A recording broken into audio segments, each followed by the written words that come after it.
Hola, mi nombre es Juliana Ceballos Botero.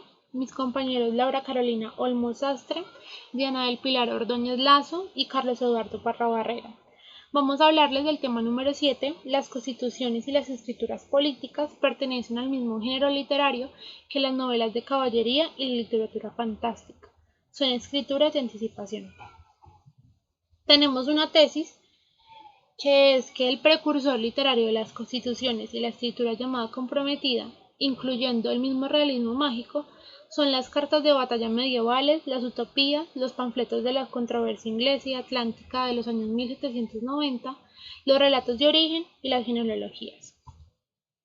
Los precursores son Hernando Valencia Villa, con su libro Cartas de batalla, que es una crítica al constitucionalismo colombiano. Este es precursor de la Constitución del 91. Valencia Villa tiene en su libro un punto que es que Cervantes mató el género fantástico de las novelas de caballería, ejemplificándolo con mitos precolombinos. Es posible leer el Quijote como una denuncia de los conquistadores en tanto a los falsos profetas e imitadores de los caballeros, desatando la guerra total y su aventurismo financiero sobre los pueblos de África y América. Otro precursor es Thomas Hobbes, que es uno de los fundadores de la filosofía política moderna. Este critica a revolucionarios ingleses con su libro Leviatán, utilizando el mismo mecanismo para denunciar a los tiranos monarcas de la época. Los denuncia como usurpadores, profetas equívocos que invocaban la ley de Moisés para su propio beneficio.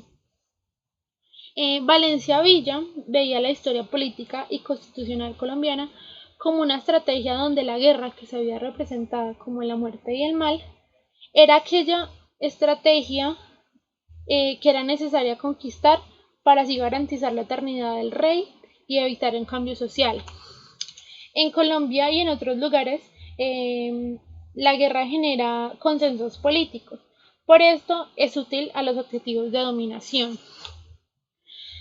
También tenemos que la Constitución moderna quizás no sea más que una serie de notas de pie de página de una novela de caballería. Complementando con lo anterior, la literatura o en términos generales la escritura constituye una acción. ¿Pero de qué tipo de acción se trata?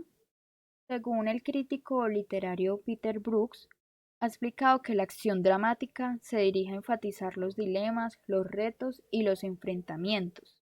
Al comienzo de una acción dramática, una novela o un guión suelen poner el mal en posición dominante. Así, por ejemplo, al comienzo de la película de la Guerra de las Galaxias, la entrada de Darth Vader en la nave rebelde determina la acción del resto de la historia al establecer lo que parecen ser las coordenadas morales y políticas de la sociedad en cuestión. En este caso, el imperio establecido tras la caída de la República, en un episodio que con claridad evoca la caída de la República de Weimar y el ascenso de los fascismos en Europa y las Américas a comienzos del siglo XX.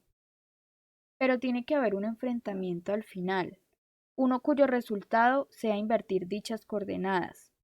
Casi siempre ese enfrentamiento tiene lugar en la última escena o la última entrega si se trata de una secuela e involucra una acción espectacular.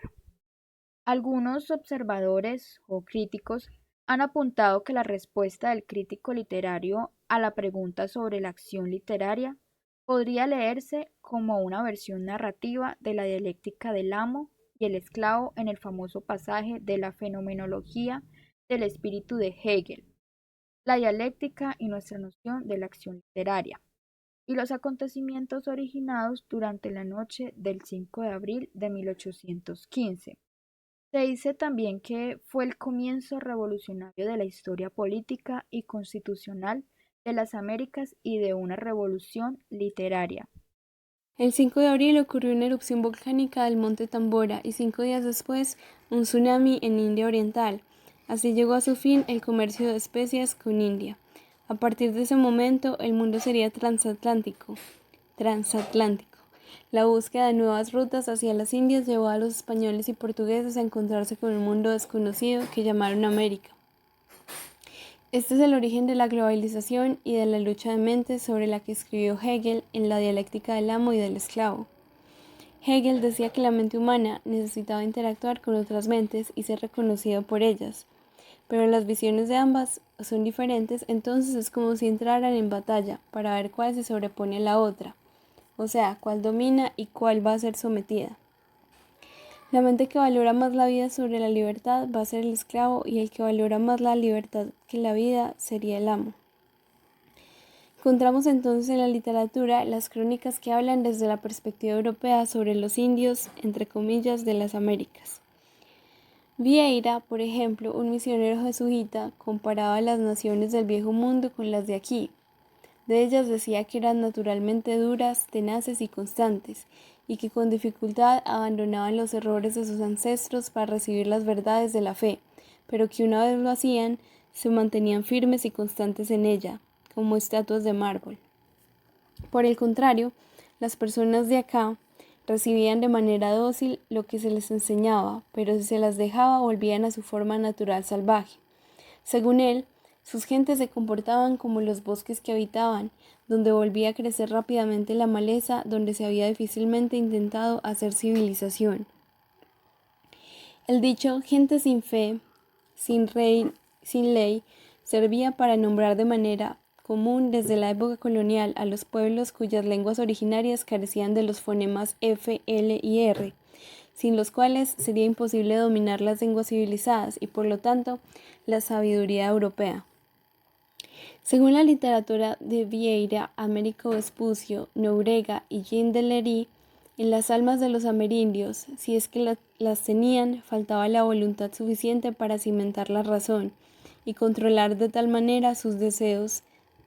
Decían que la sexualidad era allí exagerada, especialmente hablando sobre las mujeres. Este es el tema fundacional y constante en su escritura. Los reportes de la práctica ritual caníbal hizo surgir una disputa teológico-política acerca del significado de la Eucaristía cristiana, la alteridad de otros, el anatema, el fin del mundo y las leyes que debían seguirse en el vivir con otros. De aquí se desprende la cuestión acerca de por qué la violencia de nuestros pueblos es antes que nada violencia de género y genocidio. Es amorosa y sexual primero, literaria y política después. Que se genera un enfrentamiento al ver a la misma mujer desde dos horizontes que se piensan incompatibles. Por un lado, como objeto de deseo personal que excita tendencias propietarias egoístas, o sea, al lado de los europeos, y del otro lado como el sujeto del deseo de otros, y desde tal punto vista como el medio de comunicación y alianza con el otro. Las mujeres se convierten en ellas mismas en signos. Así, para construir comunidades se necesitaba que del otro lado exista esa alteridad esencial, que entendida como condición de prohibición del incesto y la práctica ritual, por medio de la cual el otro se hace parte interna de nosotros, se convierte en una suerte de valor moral y político, idea normativa y regulativa que se propaga en toda clase de comportamientos, situaciones y relaciones. El feminicidio y la violación, esa constante de nuestras guerras desde los tiempos de la conquista, constituyen una negación de todos los signos de alteridad y alianza, pues hablar, dialogar, hacer el amor, casarse, relacionarse con otros seres humanos, no humanos, con la tierra, etc., son acciones cuyo contenido y objeto es hacer presente el hecho de que una relación es meritoria, valiosa y justa, que evita el abuso, la expoliación y el desprecio, si es recíproca e igualitaria al reconocer la alteridad de todos los otros. Relación meritoria.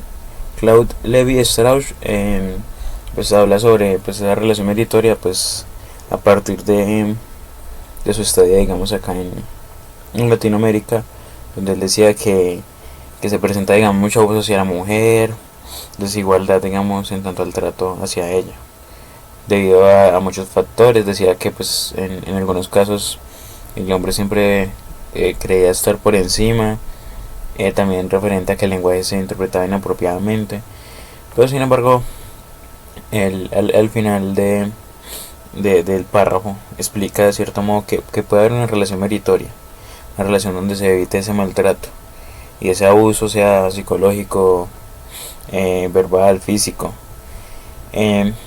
incluso evitando, digamos, el desprecio hacia la mujer, llevando a que esa relación se dé recíprocamente e igualitariamente entre hombres y mujeres, algo que es un poco difícil debido a que pues siempre se ha presentado en la sociedad ese machismo, y pues en siglos anteriores era como mucho más fuerte. La invasión, descubrimiento del alma. Durante el siglo XVI y XIX, comisiones investigativas europeas fueron enviadas a América para ver si en realidad los indígenas tenían alma o no, porque pues consideran que era como una característica única de su raza, pues de la raza blanca. Utilizaron diferentes procedimientos, encuestas, procesos donde podían, digamos, ir mucho más profundo para digamos, ver si en realidad los indígenas tenían alma o no. Podemos ver que la modernidad digamos, en América es consecuencia de la invasión europea. No es un secreto para nosotros que todas las costumbres y cosas se desprenden, digamos, también de esa invasión europea. Hay como una combinación ahí de costumbres europeas, costumbres y cultura también indígena, entonces hay unas combinaciones ahí. Podemos ver que una consecuencia de esta invasión es digamos, explícitamente el catolicismo. La narrativa, podemos ver que la narrativa también se desprende de una cuestión que va desde la invasión, una cuestión, digamos, referente al control de las personas, de la forma de pensar, que estén atadas como un sistema en sí, y que reduce toda la imaginación política y literaria. Podemos ver que incluso en las novelas se evoca o se manifiesta siempre violencia, son las mismas novelas, son la misma literatura. Entonces ahí podemos ver que esa narrativa es algo que ha permanecido y ha permeado la sociedad.